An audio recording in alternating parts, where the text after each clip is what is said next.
Բարև ձեզ, կրկին ձեզ հետ եմ Աննա Արամյանս, հարգելն այսօր YouTube-յան իմ հաղորդաշարում։ Իմ նախորդ հաղորդման մեջ ես խոսեցի 2021 թվականի հունվարի 1-ից ուժի մեջ մտած հարկային փոփոխությունների մասին։ Իսկ այս հաղորդմամբ ուզում եմ ձեզ ծանոթացնել այն փոփոխություններին, որոնք վերաբերվում են դրոշմանիշային վճարներին։ 1941 թվականի նոյեմբերի 21-ին ԽՍՀՄ Գերագույն խորհրդի նախագահության հրամանագրով բազմազավակ մայրերին օգնելու համար լրացուցիչ միջոցներ մոբիլիզացնելու համար հարկ դրվեց ամուրիների, միայնակ և փոքր ընտանիքի քաղաքացիների համար։ Այս հարկը պատմության մեջ անալոգներ չուներ և բացի ԽՍՀՄ-ից հաստատվեց միայն Մոնղոլիայում։ Չնայած իր ժամանակավոր բնույթին, որն առաջացել էր հետպատերազմյան շրջանում ԽՍՀՄ զուտ ժողովրդագրական խնդիրների պատճառով, այդ հարկը գոյություն ուներ մինչև 90-ականների սկիզբը։ Եվ այսպես, դրոշմանիշային վճարները 2021 թվականին։ Իսկ այժմ տեսնենք, թե ինչի համար է պետությունը գանձում այս վճարը մեզնից։ Դրոշմանիշային վճարը զինծառայողների կյանքին և առողջությանը պատճառված վնասների հատուցումը ապահովելու նպատակով գանձվող վճար է։ Զարկ տանք հայկական արտադրությանը, գնենք որակյալ և ժամանակակից անկողնային պարագաներ Զորագատա ընկերությունից։ Իսկ ովքեր են դրոշմանիշային վճար վճարողները։ Առաջին խումբը բավականին մեծ խումբ է և դրանք աշխատանքային պայմանագրով աշխատողներն են, որոնք առաջին հերթին Հայաստանի Հանրապետության ռեզիդենտ ֆիզիկական անձիկ են, որոնք աշխատում են և ՀՀ տարածքում, և ՀՀ տարածքից դուրս։ Երկրորդը ՀՀ-ում աշխատող ոչ ռեզիդենտ ֆիզիկական անձիկ է, իհարկե, բացառությամբ այն ոչ ռեզիդենտ ֆիզիկական անձանց, որոնք Հայաստանի Հանրապետությունում չունեն կացության իրավունք։ Բոլորս էլ գիտենք, որ այդպիսի դեպքեր պատահում են։ Դրոշմանիշային վճար վճարողների հաջորդ խումբը դրանք քաղիրավական պայմանագրերով եկամուտ ստացող ֆիզիկական անձիկ են, որոնք ևս Հայաստանի Հանրապետության ռեզիդենտ ֆիզիկական անձիկ են, որոնք ստանում են եկամուտներ թե Հայաստանի Հանրապետության տարածքում, թե Հայաստանի Հանրապետության տարածքից դուրս, և Հայաստանի Հանրապետության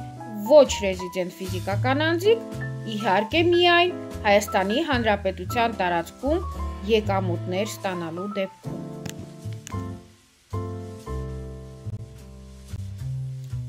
Հաջորդ խումբը, որոնք վճարում են դրոշմանիշային վճարներ, դրանք Հայաստանի Հանրապետությունում հաշվառված և ձեռնարկատիրական գործունեություն իրականացնող անհատ ձեռնարկատերերն են, նոտարները և ինքնազբաղված անձ հանդիսացող անհատ ձեռնարկատերերը։ Նշեմ, որ վերջիններս մինչ 2021 թվականի հունվարի 1-ը դրոշմանիշային վճար չէին վճարում, այժմ նրանք նույնպես վճարողների ցանկում են հայտնվել։ Այժմ տեսնենք, թե դրոշմանիշային վճարի հաշվարկման բազան ինչ է իրենից ներկայացնում, այսինքն ինչ գումարից մենք պետք է կամ որ եկամուտներից մենք պետք է հաշվարկենք դրոշմանիշային վճար։ Առաջին խմբի համար, որ նշեցի, այսինքն աշխատանքային պայմանագրով աշխատող ֆիզիկական անձանց համար, այդ եկամուտը իրենից ներկայացնում է աշխատավարձը և դրան հավասարեցված այլ վճարումները։ Իսկ քաղիրավական պայմանագրերի համաձայն եկամուտ ստացողների համար, դրանք աշխատանքների կատարման կամ ծառայությունների մատուցման դիմաց ստացված եկամուտն է։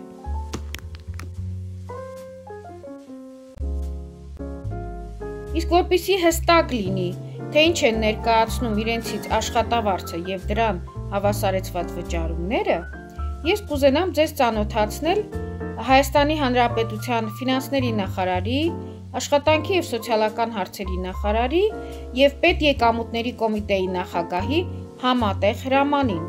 որտեղ նշված է դրանց վերաբերվող ցանկը։ Եվ այսպես, աշխատավարձ և դրան հավասարեցված վճարումներ։ Առաջին հերթին դա նորմալ աշխատաժամանակի համար տրվող աշխատավարձն է, այսինքն հիմնական աշխատավարձը և լրացուցիչ վարձատրությունը, որը իր մեջ ներառում է արտաժամյա, գիշերային, հանգստյան, ոչ աշխատանքային, այսինքն տոնական և հիշատակի օրերին, դրանց համար վճարվող աշխատավարձը։ Հաջորդը լրավճարները, հավելումները, հավելավճարները, պարգևատրումները և աշխատանքի վարձատրության ուղղված միջոցներից տրվող միանվագ գումարները։ Աշխատավարձի մեջ մտնող հաջորդ խումբը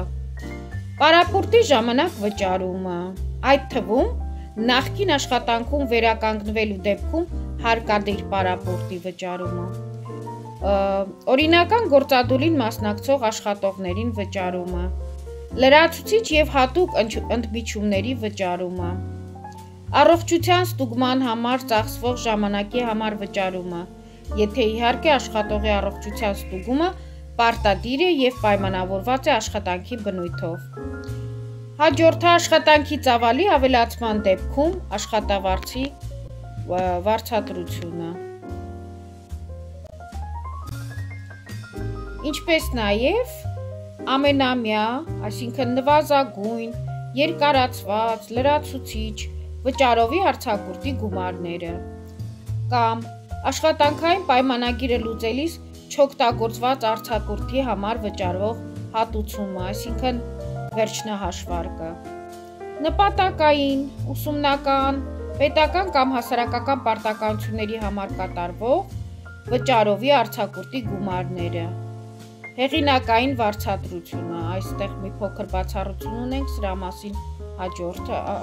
էջում խոսեմ։ Այստեղ ուզում եմ խոսել այն բացառությունների մասին, որոնցից դրոշմանշային վճար չի պահվում։ Դրանք են Հայաստանի Հանրապետության օրենսդրությամբ սահմանված դեպքերում տրվող փոխհատուցման գումարները, օրինակ, մայրության նպաստը, ժամանակավոր անաշխատունակության նպաստը, օգնության գումարները, վարձու աշխատողների սոցիալական կարիքների բավարարման նպատակով տրվող գումարները, ինչպես նաև բացառության մեջ են մտնում ռոյալթիները։ Այստեղ դուք տեսնում եք դրոշմանշային վճարի դրույքաչափերը։ Աշխատանքային պայմանագրով աշխատող և քաղ իրավական պայմանագրով եկամուտ ստացող ֆիզիկական անձանց դեպքում հետևյալ սանդղակն է գործում. մինչև 100,000 դրամ բազայի դեպքում 1500 դրամ,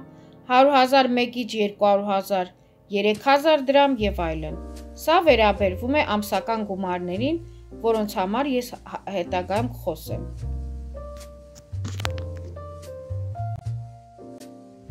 Իսկ այժմ տեսնենք, թե դրոշմանշային վճարի հաշվարկման բազան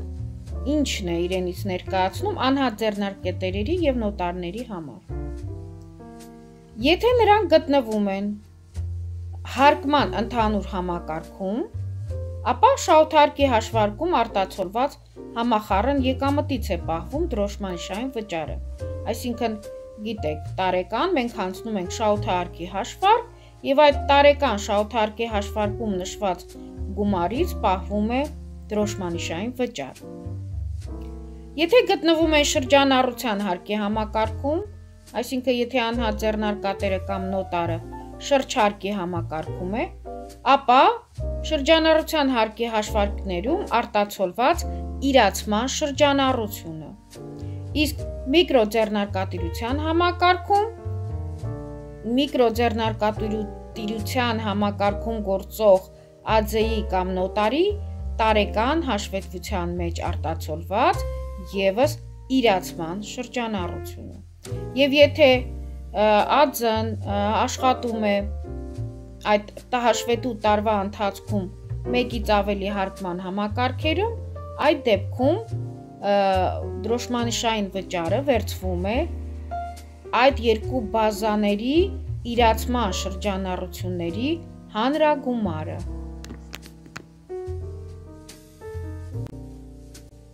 Ահա այստեղ երևում է դրոշմանիշային վճարի չափերը անհատ ձեռնարկատերերի եւ նոտարների համար։ Տարեկան գումարը 1.200.000 դրամի դեպքում մինչև 1.200.000 դրամի դեպքում 18.000 դրամ։ Սա վերաբերվում է, կրկնեմ,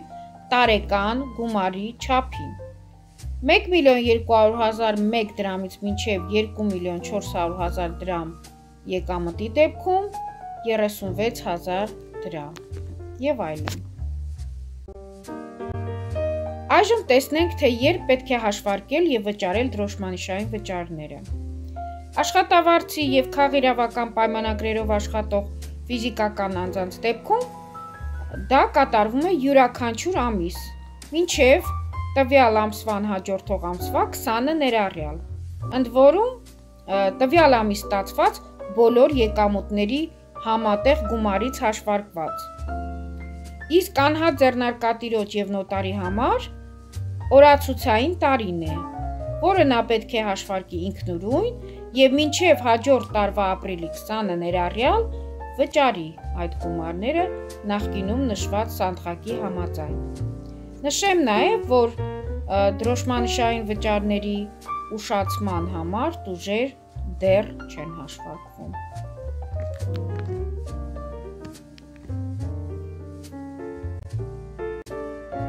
Բերեմ օրինակներ։ Ենթադրենք Պողոս Պողոսյանը աշխատում է Վառնա ՍՊՕ-ում եւ ստանում է 130.000 դրամ ամսական աշխատավարձ։ 2021 թվականի ապրիլ ամսին Պողոս Պողոսյանին առաջարկվում է կատարել նաեւ լրացուցիչ մեկ անգամյա ծառայություն 150.000 դրամի չափով նույն ընկերությունում, որը վճարվում է նրան։ Այժմ դիտարկենք երկու դեպք, երբ այդ վճարը կատարվում է 2021 թվականի ապրիլ ամսին, այս դեպքում Պողոս Պողոսյանից ապրիլ ամսվա համար կպահվի 5500 դրամ դրոշմանիշային վճար, աշխատավարձին գումարվելով քաղիրավականի ծառայությունից առաջացած գումարը, վճարված գումարը։ Ընդամենը 280.000 դրամի համար կպահվի 5500 դրամ դրոշմանիշային վճար։ Եվ դեպք երկուս, երբ այդ 150.000 դրամը վճարվում է նրան 2021 թվականի մայիսին, այս դեպքում Պողոս Պողոսյանից կպահվի ապրիլ ամսվա համար 3000 դրամ, որովհետև միայն պահվելու է աշխատավարձի գումարից 130.000 դրամից եւ սանդղակով դրանից պահվող դրոշմանիշային վճարը կազմում է 3000 դրամ, իսկ մայիս ամսվա համար ընդհանուր գումարից քաղիրավականի եւ աշխատավարձի, արդեն մայիս ամսվա աշխատավարձի, որը կկազմի 280.000 դրամ եւ դրանից պահվող համապատասխան դրոշմանիշային վճարը կկազմի 5500 դրամ։ Հիշեցնեմ, որ դրոշմանիշային վճարների գումարը հաշվարկվում է միայն միևնույն գործատուի կամ հարկային գործակալի մոտ ստացված եկամուտների հանրագումարից։ Անցնենք երկրորդ օրինակին։ Վարդան Վարդանյանը 2021 թվականի փետրվար ամսին աշխատում է երկու գործատուի մոտ։ Առաջին Դելտա ՍՊ-ում, որտեղ ստանում է 130.000 դրամ ամսական աշխատավարձ, եւ երկրորդ Գատա ՍՊ-ում, որտեղ ստանում է 80.000 դրամ ամսական աշխատավարձ։ 2021 թվականի փետրվար ամսի համար Վարդան Վարդանյանից դրոշմանիշային վճարը կպահվի հետևյալ չափով. Դելտա ՍՊ-ում 130.000 դրամից 3000 դրամ, Գատա ՍՊ-ում 80.000 դրամից 1500 դրամ, այսինքն հանրագումարից չի պահվում յուրաքանչյուր գործատուի մոտ առանձին։ Երրորդ օրինակը։ Սուրեն Այվազյանը 2021 թվականի հունիս ամսին աշխատում է Վառնա ՍՊ-ում եւ ստանում է 201.000 դրամ ամսական աշխատավարձ, Իսկ գատե ԱՍՊ-ից նույն ամսում ստանում է 105,000 դրամ եկամուտ քաղիրավական պայմանագրով ծառայություն կատարելու դիմաց։ 2021 թվականի հունիս ամսվա համար Սուրեն Այվազյանից դրոշմանիշային վճարը կպահվի հետևյալ չափով. Վեառն ԱՍՊ-ում 201,000 դրամից, այսինքն ըստ ցանցղակի 5,500 դրամ, եւ ԳԱՏ ԱՍՊ-ում 80,000 դրամից 1,500 դրամ համապատասխան ցանցղակով։ Այսօր այսքանը։ Շնորհակալություն ուշադրության համար։ Հաղորդումն ունի ճանաչողական բնույթ եւ հուսով եմ, որ ինֆորմացիան, որը դուք ստացաք, հետաքրքիր էր եւ օգտակար։ Բաժանորդագրվեք իմ այս ալիքին եւ դուք կստանաք մատչելի տեղեկատվություն Հայաստանի Հանրապետության հարկային օրենսգրքի եւ նրան հարակից օրենքների դրույթների վերաբերյալ։ Մինչ նոր հանդիպում։